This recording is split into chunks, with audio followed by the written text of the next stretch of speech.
Hello, you wonderful people, and welcome to another episode of Crime Centric. This being a show where it's about crime dramas that I watch. For today's episode, I'm going to talk about the latest episode of Good Girls. A lot of really interesting things went down in this episode, so let's break it down. Well, first and foremost, I like that, I don't know what the right word would be, but the comparison between, we have Beth getting ready, and I thought she was, she might still be an agent. We don't know we don't know specifically what agency she works for. I was under the assumption FBI just because of the money, because I feel like counterfeit stuff obviously falls under the purview of the FBI because it's a white collar crime, but it seems like she's particular an analyst. But I like the comparison of you see Beth getting all dressed up and everything, and she's kind of a little slobbish in comparison. So I guess kind of representing the different worlds. Like, she's a criminal, yet she's doing fairly okay, and you have someone who's works for an agency or whatever and is a good guy. Kind of a little. I think it's an interesting. Maybe juxtaposition would be the proper word, probably using that wrong. But nevertheless, I thought that was kind of an interesting development on that end.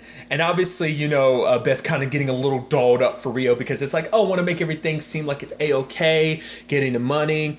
At the same time, the lady, she ended up making it so that she found the specific nail polish that they were using for their counterfeit money. And she basically had it all the manufacturers kind of put basically all of it getting pulled off the shelves and stuff, making it extremely hard to come by, because if it is harder to come by, you find anyone buying it in bulk, you'll be like, that's the person. So really actually smart way. It's kind of interesting. I think this is supposed to be our new Agent Turner type of situation. So I think that's kind of interesting. Especially I love that her coworkers, she's making that whole comparison about apparently it seems like for one it's DL Dave D.O. Dave. It's like, you should, I'm the one that put D.O. Dave in your path. And he's like, oh my God, I love you for that. But basically it's because they're trying to get they have to, Dave is, I guess, their boss or whatever, having to get permission from him to do what she did, but she didn't. Trying to loosen him up a little bit and stuff like that. And even kind of comparing, because she's like, oh yeah, basically it's the analytics, the people in the basement trash people who are just kind of the ones analysts looking up information and stuff like that were able to find Bin Laden. So, and even her coworker being like, don't compare this nail polish situation to tracking down Bin Laden. He's like, don't do it. Trust me, don't do it. And if you're going to cry when he yells at you, wait until you get into the bathroom or something like that. It's an interesting dynamic that those two have. But at the same time, other crazy stuff going down in the episode. There's a whole situation with Annie where obviously she's studying with Lila, and she's trying to give her a drink, wine and stuff like that, trying to get her talking and stuff about her and Josh's relationship. That's kind of so how'd you two get together and stuff like that. I'm like, wow, you're mad nosy and stuff like that. It's because you really like Josh and you're just trying to understand why he's with you, and even kind of brings up the fact is their sex life and stuff like that. And which Annie was I love that she brings this up to both Ruby and Beth, being they don't even have sex. It's you don't know that they don't have sex. What was it? He's kind of a snorer. She's a light sleeper, so they have separate places. They've been living separate places for 9 years. Plus, whatever it was in particular that they study, I have no idea what it is that they study. Like Annie said it, and Beth was like, "Oh yeah, they're definitely not having sex if they're both studying that." But nevertheless, I love that she tries to use this against him because she's during her therapy session, she's about to ask something, and he's like, "No." It's just you don't even know what I was about to ask. He's like, "You get one question." So basically, she's asking why him and Lila are together. And basically he talks about the thing is because they have so much in common. She's like, what exactly? And he was like, yoga. And she's like, no man likes yoga. It was something else, a dried fruit. But it's basically, he's saying that basically there's you can have a list of 100 things, and if 50 or more of it is compatible, then you and that person are compatible. It's okay for people to kind of work on paper, but obviously that's not a thing really for Annie. So she kind of gets a little, kind of prods at it a little bit. And Josh kind of wants to end the session a little early, and she's like, oh, I got 3 minutes. But he kind of says something that's kind of a remark against her, and she kind of got offended because it's because he doesn't like the fact is that she's kind of judging his relationship, considering all her complicated relationships. But it turns into a situation that she asks Greg, she's invites him over, and it's under false pretenses, and it's basically like a list of things that you liked about me. And it's like, when you first met me, what did you like about me? He's like, your boobs. And she's almost like, well, yeah, but what else? He's like, the fact that you let me see your boobs in detention, one of your boobs in detention. And it was like, he was like, which, like, taking myself back to probably being in high school and middle school, I'm like, yeah, I totally remember those days. Regardless, the fact of the matter is, I love the fact is that, like, he was like, fine, like, you're a good mom. And she's like, ew. He's like, ew, no, that's a good, okay. But he was talking about the fact is, anytime, like, someone will be in a position where, like, they're kind of in a, like, someone at a party, like, he'll notice this one funny thing about someone, and even if she isn't there, he just knows that she's probably laughing about it. And even if she's, like, all the way across the room, he can just turn and look at her and see that she's like dying laughing because she spotted the same thing. So it is this thing of like, oh, they have this commonality. And then he's like, something like that, and he kisses him. He's like, whoa. She's like, come on, we don't even have to have sex, would you just be naked and talk? And obviously Greg is like, I'm not about to go down this lane again. I mean, to be fair, he literally jeopardized his relationship with Nancy before, and Andy kind of like backed away from that whole situation. So he's not about to go down that route again. I'm assuming that's why he decided he didn't want to go over there in the first place, because don't want to take chances that it might lead to a complication like that again. And it's like, oh, like, he's the one that kind of takes care of the baby at night recently, so like that's more reason for him to go. And you can tell Annie kind of feels guilty about it. And when it came to talk to Josh about it, I love the whole thing of her being like, oh yeah, I kind of talk about like, oh yeah, we couldn't even make it through some of our lists because we immediately started having sex. And he's like, oh, okay. And it's like, yeah, like, she starts like going like super into detail about their sex life and stuff like that. And Josh is like, yeah, I get it, I got it. And then basically she talks about the fact is like, yeah, there's something else on that list, that something that isn't just on the list, something because of his advice and everything. She made her realize like, what they have special between her and Greg is that spark. But she's like, oh, I'm sure you know all about that. She's like, so thanks for the, and it's like, Josh is kind of like, oh yeah, thanks for the discovery that you made. And she's like, thanks for the advice. And they're sitting there quiet for a couple of seconds before the scene transitions. I'm like, that's kind of shitty on Annie's part, because she's trying to undermine his relationship, because it's like, we're better together than you and your girlfriend. So like, I'm trying to make you realize that like, you're trying to put this on hold because you're, for one, and it's like, how dare you try to be professional? We're kind of past the lane of being professional. Sadly, Annie doesn't know like Ben paid him a visit last time, so he's trying to be professional about it, because this is what your son doesn't want things to get complicated, because your life has had so many complicated things. And it's like, obviously Josh is super into Annie, that there is a lot of compatibility there is that spark. But it's that complicated thing of like, is a spark enough? Is love enough? It needs to be like, there has to be more of a foundation than just a spark. Because I mean, like, yeah, her and Greg have the spark, but did the relationship work out? Did it pan out in the long run? No. So that's the complicated thing. And like, I think you need a little mixture of both. You need a little mixture of what Josh and Lila have mixed with what Greg and Annie have. I think you need like a perfect combination of it, not one more than the other, So I just thought that was an interesting side of things. Obviously, another side of things is Ruby being like, yeah, we're going to take this money we have and we're going to put it towards a good cause and something like that. What exactly, she doesn't know. It's just going to go towards someone who needs it. So obviously it's that situation again where Stan's just kind of like, what am I supposed to do with this ring? And she's like, I don't, like, it's that thing of like, again, Stan needs to be the good guy. And she's like, and he's like, why is that? And she's like, because you're the cop and everything. And he's like, why don't I get to take a vacation? Why don't I take the vacation from being a good guy and you be the good guy? For her, it's like, I've literally gone too far past the line. Like between like the line of like, for her, she doesn't feel like there's any going back. So this like whole situation of like giving their money towards people who needs it is kind of her way of almost in her mind saving her soul. And so it's like, it's a situation of like, you she's like, that ship has already sailed, and he's like, well, I guess no one's looking out for the, iceberg, kind of using the Titanic as a metaphor for their situation. And obviously them being at church and stuff like that, I was like, oh, that's gotta feel weird for Ruby, because literally every time she turns around, she's like, I'm going to hell. Not just her, she's like, me, Annie, and Beth are going to hell for all the shady stuff that we're doing, especially in this episode, because it's like, oh, ladies who are a little, like, I forgot what the right word was, but basically it's like, oh, some people that are struggling, kind of down on their luck. Ruby suggested, oh, why don't we take them to the nail salon and they get their nails done? Even that mom was like, oh, I don't know which one to choose, nails or toes. And Ruby's like, why not both? And you can tell she just feels even guiltier about it. And the sad thing is she used Sarah because like Sarah's like supposed to be trying to put like feels weird saying like a tampon in, because she's supposed to be having her period. I was like, oh, is this real? But then she gets a kid and everything. I'm like, oh, you brought your daughter into this. And even her daughter kind of snapping at her for it, like, yeah, the fact is you made me a part of this. Like, she's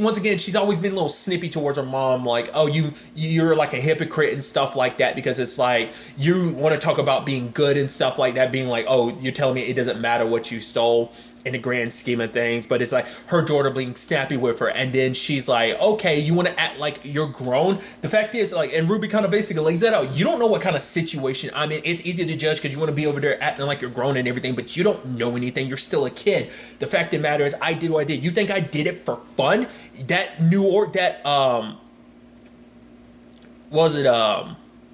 that kidney didn't pay for itself. And she's like, wait, what are you talking about? And it's like, oh, you thought it was, prayers and this and that, insurance? No, I paid for the kidney. I stole for that kidney. The fact of the matter is, trying to tell her, like, you making it seem like, oh, I do all this bad stuff for fun. It's like, no, I did all this bad stuff for you because I love you. Like, for Ruby, for Beth, for Annie, this has always been about their families. Like, obviously, in Beth's case, kind of got a little lost in translation along the way. Maybe a tiny bit in Annie's case, but never for Ruby. It has always been about keeping her family above, that's why she started this, and it continued to be the case, because, like, obviously, each one of them is trying to keep their household, trying to keep their families in line and everything like that, keep their families above water. And so, for her daughter, for Sarah, it's like, wait, why didn't you ever tell me? Because she's like, I was hoping I would never have to, because she would never want Sarah going through her entire life being like, oh my God, like how I got this kidney was somewhat through criminal means. I mean, it was more so, it's not like you cut the kidney out of somebody, but it was more so like, hey, like criminal money paid for that kidney. And at the end of the day, like, Sarah was like, I know exactly who to give that money to. There's this daughter who died in a car accident. I think it was like the dad lost his job or whatever. So it's like they're kind of struggling. They're like, oh, how'd you find out about it? And Sarah's like, it's the girl whose kidney I got. And it's like, damn. And that's kind of like a whoa. Because, for her, it's like, I have this opportunity now, like, let's do some good, like, because I think for her, she never really thought about it too much, about where the kidney came from. But now it's like, no, we can do good with this. It's like, especially knowing that, once again, she kind of got the kidney from criminal means, and like that's the reason why she's alive. So I think it's, obviously she feels obviously indebted to her mom. I think this is going to lead to a different, an appreciation for her, because I was curious to see how Sarah was. I was like, it probably wasn't the best idea for Ruby to tell her that, because I was curious to see like how Sarah was going to react to it. And we kind of see this now, but it's going to be interesting in the long run. Like, what does this mean for her and Ruby's relationship? It's like, now she knows like that her mom did such criminal stuff. She's in this position because of her. Like, she might try and take it upon herself to be like, it's my fault you're in this position, which Ruby's probably going to have to be like, no, yes, it was because of the kidney thing, but I made my choices, so you don't have to. I want you to be good. I want you to be the best version of yourself. Never be in a position where I am, So, like, she's probably going to use herself as kind of an example of, like, what not to do type of thing. Because even Sarah made that snide comment of, like, oh, you're kind of a good role model, aren't you? Or something like that. But that's definitely going to be interesting to see where things kind of go on that front. On the other side of things, it's a whole situation with Beth, because of like the recalls and stuff like that. They don't have the nail polish they need to make it's like, we could use whatever we want to, right? Because that shade is close, right? But like for Ruby, it's like, which obviously she's the mastermind behind it, and she's like, that's not gonna work. Like, specifically, it took a lot to get that to find that specific shade, that particular nail stuff to, because I'm blanking on the word right now, a nail polish remover to get, to work for them. It took a while to kind of figure out which one. So it's like, at the end of the day, it's kind of like, because at first it was a situation of like, oh, like, we got to keep going because of your boy. But like Beth was like, no, we don't, because we got $50K. Let's call up Max so he can call up his cousin. And they're waiting there. And lo and behold, who walks in? Someone was missing arms. And it's like, oh. And they're just, I love they're like awkward around it. They're just like talking around it and stuff like that. Basically being like, is this a job you're up for? And he's like, no. Like for him, it's like explosive is his kind of thing. But the fact is, dealing with a target who's kind of, who moves around a lot, never really in a one space for too long. That's kind of like not the best target for this situation. So it's like, what you're going to need is a sniper. So he's like, I'm gonna have to bring my boy. I'm gonna bring someone else into the fold. He's like, whoa. We brought Max up to speed so he can bring you up to speed, so he can bring someone else up to speed. And Annie being like, how many speeds are we up to? But basically for him, it's like, you want this done, right? You want this done right? And Beth's like, yeah. And he's like, all right, so is that a thumbs up or a thumbs down? And he's like, a thumbs up. It's like, well, I need to see it. And they'll put the thumbs up. And he's like, okay, good. Now take those and shove them up your asses, because this is going to take a hot minute or something like that. And then Beth later on meets with the assassin. I think his name is James, because he handed her his card and everything. He seems like a very eccentric hitman. Basically, he's like, oh, I want to eat something before we get down to business. The sad thing is, because Dean gets his award and everything. I love that it's like, his boss is like, yeah, we're getting this award. And everyone's just quiet. And then home dude is like, what was it? He was like, yay. He was like, I forgot what he said. He said like some one word response of like, woo, almost like a woo. And, but basically she's not getting a reward. She actually made it so that Dean would get it, because it's like, despite everything, he is really good at his job. He did better than someone was able to do in 8 years. And he was like, oh, okay. And she's like, yeah, I'm not going to go. Why don't you invite your wife and everything? I was like, oh, is there some ulterior motive to that? I was like, oh. But I guess maybe because she kind of felt a little guilty about the whole like, kind of screwing you over because you won't sleep with me type of thing. Maybe like Dean's confrontation with her last time kind of hit a little different. Whatever the case may be, Dean's inviting Beth to and then everything, and she's happy for him. But obviously Rio calls and it's like, yeah, that money's not going to work. She's like, well, we kind of don't really have much choice because we use new formula and everything, and there's no going back. And he's like, all right. I think, the fact is, I try to kind of basically bring you more into the fold. That didn't work. Obviously, it's like, there's issues between, like, we've got a complicated relationship. And she's like, yeah, we do. So he has this dude bring over a thing, and it's like, oh, he's like, take it out. And she's like, I don't want to, like, because he's like, I got something else for you to do. And she touches the gun, and it's like, she's like, yeah, I'm not. He's like, if you want to, take your shot right now. And she's like, I'm not going to, because I guarantee you the gun wasn't loaded anyway. And if you pointed a gun at him, it would have just been like, oh, so you are still gunning for me, need to take you out now. But she puts the gun down. He's like, oh, yeah. And the moment he starts picking up, I was like, oh, that gun's got a body on it. Didn't expect it to be it didn't click in it didn't immediately come to my head. Of course, it'd be the gun that killed Lucy. I was like, oh, that. And she's like, wait, what? For him, it's like, this is incentive. Keep up the good work. Or basically, this gun that killed Lucy is going to find itself in the hands of other people, probably the authorities. So, and even Ruby and Annie being like, why'd you touch the gun? She's like, it was a tense situation. You two weren't there. The atmosphere was scary. The fact of the matter is, dude hands me guns all the time, so I didn't think much of it. And I love that Annie was like, oh my God, he's so clever. And even Beth being like, Ruby, could you stop doing it? She's like, this is how I think now. Because she was like, she's still doing her thing of like, using that little moped thing to kind of get around. Sadly, Beth got dressed up for Dean's ceremony and everything, and I love that his friend is like, his coworker is like, whoa, must be a beaver, because damn. And I love Dean being like, all right, dude, come on. But sadly, it's like, oh, she's like, I gotta go, and he's like, it's about him. And he's like, no, the award, it doesn't matter. It's a silly thing, and it's like, oh, it's sad because it's not even about you, is it? And it's like, no, she was meeting the assassin about getting rid of said issue. So it's like, oh, it kind of sucks in the end that Dean's thinking that it's about Rio, when in actuality it isn't. So. But I love, like, getting back to the assassin and everything, James. I love the fact that he's kind of like, oh, how's Tuesday for you? He's like, no, I'm going to be in Ohio. Is it going to be in Ohio? Okay, no. How about Friday morning? She's like, that sounds good. Sooner the better. He's like, all right.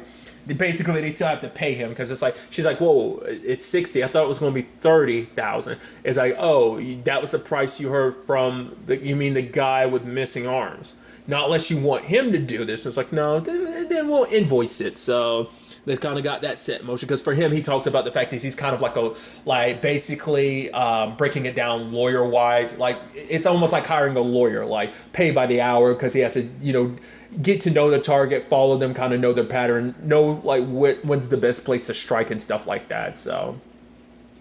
And then like Dean had his award and everything, goes back to work and his boss is there, and I'm like, oh, I was like, please don't go down the route I think this is going. I was like, oh, that's gonna suck. And he's trying to tell his boss because she was like, oh, I'm not gonna go because tell everyone to have fun. I don't, I'm not a monster that everyone thinks I am. He's like, you're not a monster. She kisses him, he kisses her back, and she's like, so what happens now? I was like, oh, but then Dean later on is like, yeah, nothing happened. She kissed me, I kissed her back, but after that I quit. And Beth is like.